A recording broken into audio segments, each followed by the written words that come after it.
Et si l'homme le plus riche de la Bible n'avait pas prospéré à cause de l'argent, mais à cause d'un code invisible que presque personne ne perçoit en lisant les Écritures? Cette question change tout, car Salomon n'a pas accumulé de richesses par chance, par héritage ou par hasard. Il a suivi un schéma précis de décision qui a transformé la sagesse en prospérité réelle. Et ce qui est le plus surprenant, ce code est toujours consigné, accessible, mais largement ignoré. Dans cette vidéo, vous allez découvrir comment ce code fonctionne et pourquoi il est décisif pour ceux qui recherchent une direction financière claire. Restez jusqu'à la fin, car chaque partie révèle une couche essentielle qui n'a de sens que lorsqu'elle est vue dans son ensemble. Sans cette compréhension, beaucoup continuent de répéter les mêmes erreurs, même en ayant la foi. La question initiale révèle un malaise que beaucoup ressentent, mais expriment rarement. Il y a des personnes qui travaillent avec dévouement, conservent la foi et pourtant restent prisonnières de décisions financières confuses. Ce n'est ni un manque d'effort, ni une absence de croyance. Le problème réside dans l'insécurité silencieuse qui apparaît chaque fois qu'un choix doit être fait. Investir ou attendre? Dépenser ou économiser? Avancer ou reculer? Cette indécision génère des cycles qui se répètent. On commence bien, on se trompe en cours de route et on termine au même endroit. Avec le temps, apparaît la sensation que quelque chose d'invisible manque. La Bible parle de provision, mais la pratique quotidienne semble en être déconnectée. Cette douleur n'est pas seulement financière, c'est une douleur de direction. Et c'est précisément à ce point que l'histoire de Salomon commence à prendre un sens plus profond, allant au-delà de la richesse visible et pointant vers la racine des décisions. Lorsque ce manque de direction est observé à la lumière des Écritures, la figure de Salomon se distingue de manière singulière. Il ne fut pas seulement un roi puissant, mais le dirigeant le plus prospère décrit dans la Bible. Son règne fut marqué par l'abondance, la stabilité et une croissance continue. Cependant, l'origine de cette prospérité ne commence pas avec l'or, le commerce ou les alliances politiques. Elle commence par une demande précise faite à Dieu, la sagesse pour gouverner et discerner. Ce détail est fondamental, car il change complètement la logique commune de la richesse. Salomon a reçu la clarté avant de recevoir les ressources. À partir de cette sagesse, il a organisé son royaume, pris des décisions stratégiques et établi des bases solides qui ont soutenu sa prospérité au fil du temps. Ce contexte révèle que la richesse visible n'était que l'effet de quelque chose de bien plus profond, un schéma de décision guidé par la compréhension. Et c'est précisément là qu'un détail crucial passe souvent inaperçu. En observant le parcours de Salomon avec plus d'attention, un point apparaît qui reçoit rarement de l'importance. Il ne traitait pas les décisions spirituelles et les décisions pratiques comme des domaines séparés. Pour Salomon, gouverner, gérer les ressources et prendre des décisions financières faisait partie du même flux de sagesse. Rien n'était fait de manière isolée ou impulsive. Ce détail passe inaperçu parce que beaucoup lisent son histoire en se concentrant uniquement sur les résultats finaux, richesse, renommée et pouvoir, et non sur le processus qui les a soutenus. Salomon ne réagissait pas aux circonstances, il répondait à partir du discernement. Avant chaque choix, il y avait réflexion, compréhension et ordre. Ce schéma silencieux explique pourquoi ces décisions produisaient de la stabilité au lieu du chaos. Lorsque ce point est compris, il devient clair que la prospérité de Salomon n'était pas un événement ponctuel, mais le reflet direct d'un code constant. Et c'est dans ce code que la révélation centrale commence à devenir évidente. En arrivant à ce point, le schéma devient clair. Le véritable code financier de Salomon résidait dans l'ordre des choses.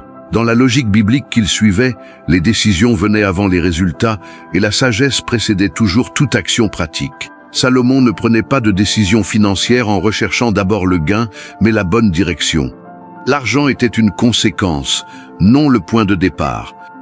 Ce code révèle que la prospérité durable naît lorsque chaque choix est aligné avec la compréhension, et non avec l'urgence. Avant de construire, il organisait. Avant de s'étendre, il évaluait. Avant de multiplier, il établissait des fondations. Cette séquence évitait les gaspillages, les conflits et les pertes qui compromettent l'avenir. Dans la Bible, ce schéma se répète de manière cohérente, la clarté génère la stabilité, et la stabilité permet la croissance. Lorsque les décisions financières suivent ce flux, elles cessent d'être réactives et deviennent stratégiques. C'est le code que peu perçoivent, car il ne promet pas de résultats immédiats, mais construit quelque chose de bien plus solide. À partir de cette compréhension, le code cesse d'être un simple concept et commence à se déployer en principes pratiques applicables au quotidien. Le premier développement pratique de ce code apparaît dans la manière dont Salomon gérait ses choix. Il ne décidait pas sous l'effet de la peur, de la pression ou de l'enthousiasme momentané. Ses décisions provenaient du discernement et non de l'émotion. Ce principe est crucial, car une grande partie des erreurs financières naît précisément de l'impulsion. Agir trop vite, réagir aux pertes ou se laisser séduire par des promesses immédiates. Dans la logique de la sagesse biblique, l'émotion ne commande pas la décision, elle est observée, comprise et mise en ordre. Salomon évaluait les conséquences avant d'agir, en tenant compte des impacts futurs et pas seulement de la situation présente. Cela créait de la stabilité même dans des contextes difficiles. Lorsque la décision précède l'émotion, le contrôle cesse d'être externe et devient interne. Ce schéma protège les choix financiers des regrets et prépare le terrain pour un second principe tout aussi décisif, qui élargit encore la vision de la prospérité durable. Avec les émotions sous contrôle, le code de Salomon se révèle encore plus clairement lorsqu'on observe sa vision du temps.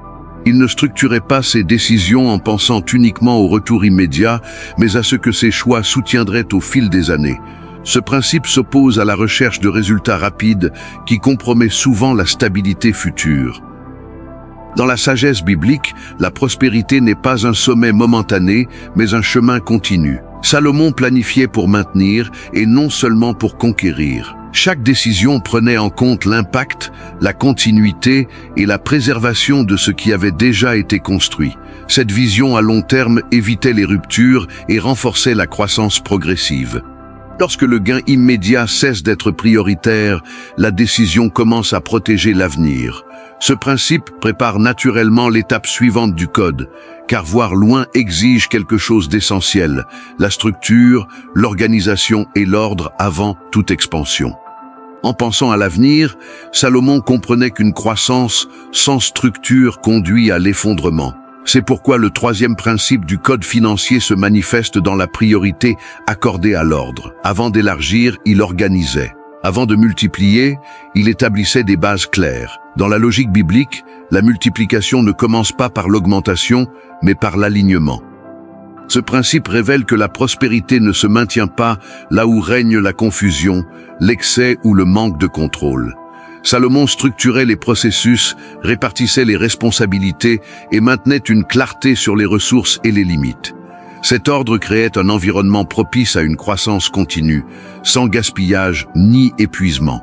Lorsque l'ordre précède la multiplication, la croissance cesse d'être fragile et devient stable. Ce schéma conclut le code avec cohérence, préparant la compréhension finale. La véritable prospérité ne naît pas du hasard, mais de l'application constante de ces principes au fil du temps. Lorsque ces principes sont observés dans leur ensemble, le code financier de Salomon cesse d'être un simple récit biblique et commence à fonctionner comme une carte de décision. La sagesse avant l'action, la vision à long terme et l'ordre comme fondement créant de la clarté, là où régnait auparavant la confusion. Le résultat est un changement silencieux, mais cohérent, dans la manière de gérer les choix financiers. Cette transformation ne se produit pas de façon instantanée, mais progressive. Chaque décision alignée renforce la suivante, réduit les erreurs répétées et augmente la sécurité dans l'action. Le code ne promet pas de raccourci, mais de la stabilité. Et c'est précisément cette stabilité qui soutient la prospérité au fil du temps. L'histoire de Salomon révèle que la richesse visible fut la conséquence d'un schéma invisible de décision. Ce même schéma reste accessible aujourd'hui pour ceux qui comprennent que la prospérité commence par la direction. En appliquant cet enseignement à la vie pratique, le chemin cesse d'être incertain et devient stratégiquement construit, étape par étape.